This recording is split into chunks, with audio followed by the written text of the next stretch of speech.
Hi friends, ఈరోజు topic ఏంటంటే మన చుట్టూ జరుగుతున్న యాక్సిడెంట్స్ గురించి. ఆల్రెడీ న్యూస్లో చూస్తున్నాము, యాక్సిడెంట్లు విపరీతంగా జరుగుతున్నాయి. రోడ్డు ప్రమాదాలు జరిగి చాలా మంది ప్రాణాలు కోల్పోతున్నారు. ఈ ప్రమాదాలు జరగడానికి మొదటి కారణం నిర్లక్ష్యము. అది ఎంత ప్రమాదకరమైందంటే బస్సు ప్రమాదానికి గురైన మళ్ళీ బస్సును రీమోడల్ చేసుకోవచ్చు, కానీ ఒకసారి ప్రాణాలు కోల్పోతే మళ్ళీ తెచ్చుకోలేము.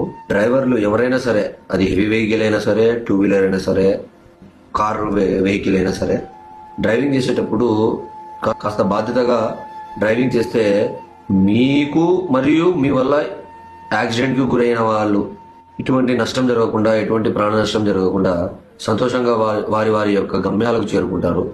డ్రైవింగ్ చేసే వాళ్ళు ఒకసారి మీరు కూర్చుని ఆ డ్రైవింగ్ సీట్లో కాస్త ఆలోచిస్తే మిమ్మల్ని నమ్ముకొని చాలా మంది మీతో పాటు ప్రయాణం చేస్తుంటారు. డ్రైవర్ సురక్షితంగా గమ్యాన్ని చేరుస్తాడు అని.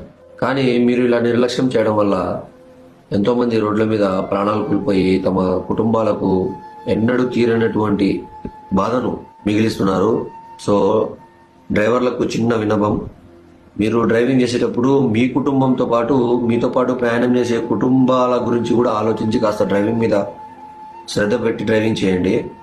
మీ వల్ల ఎటువంటి ప్రమాదాలు జరగకుండా ఉండాలనే ఒక ఉద్దేశంతో ఈ వీడియో తీయడం జరుగుతుంది. ఎందుకంటే అతివేగము, నిర్లక్ష్యము, అజాగ్రత్త వీటి వల్ల ప్రమాదాలకు గురై ప్రాణాలు కోల్పోయి కుటుంబాలకు దూరం అయిపోయి ఎంతో బాధను మిగిల్చే వారవుతారు. సో డ్రైవర్లకు నేను చెప్పేది ఏమిటంటే, ప్రతి ఒక్కరి కుటుంబం యొక్క బాధ్యతను మీ మీద పెట్టుకొని మీరు డ్రైవింగ్ చేస్తే ప్రతి ఒక్కరి సంతోషాలతో పాటు వారి గమ్యాలకు కూడా కారణమవుతారు. అందరూ బాగుండాలనే ఉద్దేశంతో ఈ చిన్న వీడియో చేయడం జరిగింది. సేఫ్టీగా డ్రైవింగ్ చేయండి, సేఫ్టీగా మీ గమ్యాన్ని చేరండి. Thank you.